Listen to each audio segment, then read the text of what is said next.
Oh, I am live. Okay. That happened faster than I anticipated. All right. Welcome. I am Dr. Toya Davis. Sorry, I'm just sending out the message that I am live. It's been so long since I've done this. I forgot that it happens instantly, right? So welcome. I am Dr. Toya Davis, the owner of Chi Healing Institute, and we are here tonight for a segment that I like to call Ask Me Anything. I used to do these quite regularly, and it has been a minute since I have done the last Ask Me Anything. And essentially, Ask Me Anything is a time where anyone out in the community, anyone who's watching, can ask questions in the chat and I answer them in real time. It also is a time where sometimes people will send in questions ahead of time and I answer them live. So it really is just a time for us to kind of gather, talk, and communicate about whatever is going on with you. So what happens is if we don't have anybody that shows up, then we're here short-lived, right? So I'll just give some few announcements before we get started deeply and then see if anybody joins us. If you are here, please go ahead, let me know that you're here so that I know that who I have watching with me. And if you have a question, feel free to drop it in the chat and I will get to it. So just a few announcements. One is there is a live Akashic Records class coming up on October 12th and 13th. So if you are interested in learning how to access and use the Akashic Records, that class is available for registration now. It's chicourses.com/ I think it's AR live. But if we don't have any questions, I guess I'll just talk a little bit today about actually, you know what I'm going to talk about? I want to talk about soulmates. But if you're joining, again, if you have questions, drop it in the chat and I will answer the question. Hey, Rose. Good to see you. And the reason I'm talking about soulmates is because I had a few sessions. So I don't do readings that much anymore often, but I ran some specials over the last few weekends where I was offering 30-minute Akashic record sessions to people. And, typically what I find is when I do like lump things where it's like, oh, Friday, Saturday, Sunday, or, oh, I'm going to go to this event, there seems to be a commonality or a theme or some type of thread that kind of weaves the people that I'm seeing together during those particular time slots. And one of the things that was coming up as a topic during the time that, these past 2 weekends was around relationships, right? And had questions about soulmates, had questions about twin flames. And I was like, oh, okay. So let's just talk about soulmates. So the idea of soulmate, I believe, mind you, everything that I talk about, that I teach from, that I share from is my perspective. It is, and multiple truths can exist at the same time, right? So if I say something and you're like, yeah, that doesn't jive with me, do your research, find the thing that makes sense to you and your soul. But from my research, my understanding, my knowing, and from reading hundreds and hundreds of people at this point, right? What I find is that the notion of a soulmate is romanticized. And what do I mean by romanticized? I mean, and it's even in like popular, movies and books and stuff like that, right? This idea that there is this one person or this person that has such a deep connection and attraction and connect whatever to you, and you're going to find that person in this lifetime and y'all are just going to meet and it's going to be great, right? It's kismet. All of the things are happening, and so we devalue or not put as much stock into some of our other relationships because I need this soulmate, or this person doesn't give me this soulmate vibe, or, oh, I'm searching for my soulmate. Okay, great.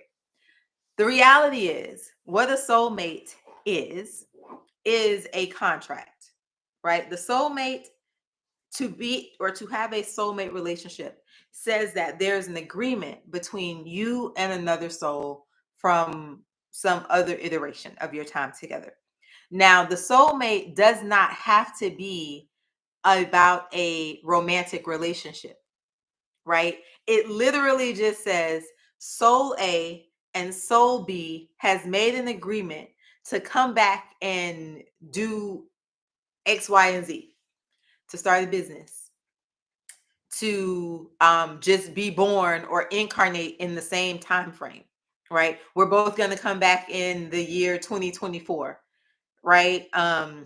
We both agreed to live in Miami at some point during the 2000s, right? It's an agreement between this one soul and this other soul that has shared lifetimes together.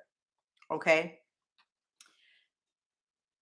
Where I say that this romanticization, whatever that word, where I say that comes into play and why it's a problem is because then I think because people say, oh my gosh, this is my soulmate, then we start to dismiss the actions that are negative, that are toxic, that are not in alignment with our best and highest good, that do not make us feel good, that do not support growth, right? All of those things we start to, because it's like, oh, this is my soulmate.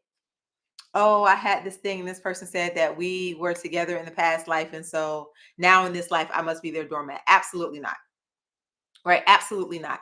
One of the things that is important, and I like to point out when we're talking about soul contracts or agreements, because they're not always contracts, but agreements that have happened across lifetimes, is that who I was, if I was incarnated 4 or 5 lifetimes ago, the circumstances, the environment that existed 4 or 5 100 years ago, let's put numbers on it. The circumstances that existed 100 years ago are not the same societal and economic circumstances that exist now, right? Women don't have the same rights. The rules and expectations aren't the same. If I was a Black woman then, definitely not the same reality for me now, right? Or if I was a white woman then and now I'm something else, the construct does not remain the same. So what happens is an agreement that I made 100 years ago, that my soul is like, oh wait, no, this is great, and now I am here in this lifetime. My soul has not, the nature of the agreement didn't change, right? The agreement is still the agreement that I made then, which may not suit the reality that I'm living in now, because I've had so many iterations of life and so much more growing and so much more evolution. And so I could be just something different. And so there can be an incompatibility that exists between that soul, that agreement or concept that I created with that soul, and now we're trying to live it out, which is why a lot of times when people who are in soulmate relationships, and speaking romantically, find that there is conflict. And there is conflict because the souls are oriented in not the same reality that they first came into agreement. That can be one reason. The other reason can be, originally a soulmate contract would be two sides. So you say, yes, you're the best, we're going to do this thing again, I'll meet you on the other side. And the other soul says, yes, I agree, you're the best, we're going to join together. But again, life and evolution, right? So the soul is having additional experiences. And at some point, that soul could have evolved out of that agreement, right? So one soul could have evolved out of the agreement and the other soul was still holding on to it. So then those two souls meet, right? And one soul is still operating from the framework of, again, this isn't a conscious thought, right? This is at soul level. This one soul is operating from the standpoint of, oh, this is how we're oriented, this is what we're doing. But the other soul has already let go of that agreement. So that in and of itself can create conflict. And the thing that I often say is that I do not believe in maintaining agreements or contracts or vows or anything like that, particularly if they're not in alignment for your best and highest good in this iteration of your lifetime. So I support canceling those contracts and their agreements. Now, where people start to get ooh, right, start to get there, because automatically they think this means that I'm saying end your relationship. And that's not at all it, right? I can still absolutely have the best relationship. I can probably have a better relationship with the person that I am in relation with if I dissolve those agreements or those contracts at the soul level, because now we get to create the paradigm of our relationship in this reality and not based on holding on to some notion that happened many iterations ago. All right. So I hope that makes sense. Drop in the chat if it makes sense, if you have questions about it, if you understand. But it's just, and again, soulmate does not only mean romantic relationship, right? I always use my kids as an example for this because they have been incarnated together many, many, many, many times, right? They are soulmates. They are soulmates, right? They've done this thing and they will probably continue to do this thing called life together, right? They're not romantic. In none of the versions that I've been privy to have they ever had that type of relationship, right? Could be though. But that's also a soulmate. So just wanted to kind of not dispel, but bring another layer of understanding as it relates to soulmates. And then twin flames. So twin flames is another one of those that I don't even know if I want to go down this rabbit hole of the twin flame conversation tonight. But since I started, let me just go ahead and say, and I see a few new people have joined us. So if you are joining us now, this is Ask Me Anything. So if you have a question, feel free to drop it in the chat and I will definitely answer it. Originally, no one had questions and, I'm just kind of getting back to this. So I was just speaking on areas that have been coming up. So we were speaking about soulmates. And now I am going to just briefly talk about twin flames. Twin flames is one that really gets me in trouble because I definitely, I want to say understanding or my perception, my knowing, that's a good word. My knowing of twin flames definitely diverges from what is put out into mass media. And me, people, again, romanticize this notion of a twin flame. Actually, let's just take the title away from it. Let's just take the title away. Let's just go with big picture overview, right? Of romanticizing all of these things with these past life connections and put it into the context that I just talked about. And this will help us. This will help you fit things across multiple categories without have to being so category specific around each thing, right? So understand that as a soul, you were originally incarnated, right? We incarnated and we continue to have these kind of multiple experiences, right? Each time you have a life, you learn something, you set new things that you want to learn. There's an elevation, hopefully, right? Hopefully there's some type of elevation and ascension that occurs in that lifetime. And then there are people within that lifetime who you have met that have helped you to learn those lessons, to get on that path of ascension, to have those different experiences, right? And those people were absolutely vital for you in that lifetime. In the moment of living that life, you're not thinking, you know what, this is a temporary experience and this person is just helping me along my path on this journey. And when I'm done with this lifetime, I'm going to ascend and there's going to be another version and another journey, right? That's not the thing that's coming to your mind. So you're living life and you're living the fullness of it. You're experiencing the fullness of it. And in that, you start to make agreements and, all of the things, right? All of the attachments. And then you die. The soul evolves and then the soul gets ready for the next lifetime. Right? The next lifetime, you assess, oh, wait, that was cool, but I really want to learn that this time. Or, dang, I did that thing last time. I bet I can warp speed if I go back and do this thing. Or that didn't really, the last time I was this, this really rich philanthropist and I saw how my money was able to help so many people. I think I want to do that same thing, but I want to do it on the different side of the world, right? So whatever it is, you look back, you assess, you pick new experiences. Now, if I've switched the experiences, I'm continuing to elevate because I'm not at the same level that I was when I died the first time, right? Or when I was born the first time. I'm now not at the same level. Just logically, we can say that some of the agreements and the things that we made during that time that we were alive will no longer serve you in the new iteration of your life, right? That I think that's kind of a logical, swing. I did some things, I grew, I learned, I developed.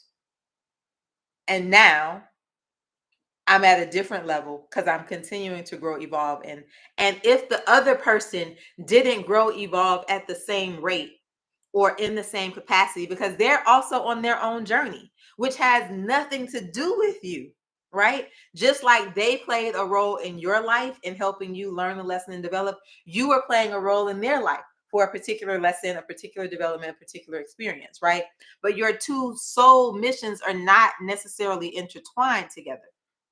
So if we look at it that way, kind of from this larger framing, then you can see how when we start to attach all of these different like labels and romanticize these relationships that we've had in past lives, how it can be limiting and allow us to stay in situations that are not necessarily for our best good. So a question I have in the chat says, how do you know when you have reincarnated with someone multiple times? You would just have to ask. You can check it in the Akashic record. That's really the only, meditation, um, meditation, checking in the Akashic records will probably be the two that I would suggest. Some other ones are coming to my mind, but the nuance in how you would get that information will be a little bit different.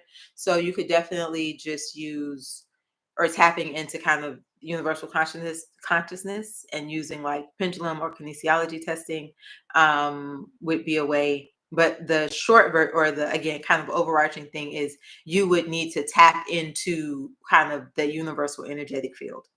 And then whichever way you did that, or whatever modality you use to do that would be how you would determine that. Um, so that's really the only way. I mean, I'm sure there are, but that is the way that you would do that. So we don't have any questions. Well, we had one, so thank you so much for that question, Rose. We are actually getting ready for a hurricane here in Tallahassee, and I am gonna leave. I'm gonna go and get on the road, but I wanted to hop on and do the live before I started to travel, since I said I was going to do it tonight and I didn't want my first night back to not happen. So I hope that you all will start to join me again for Ask Me Anything. I look forward to engaging and answering questions.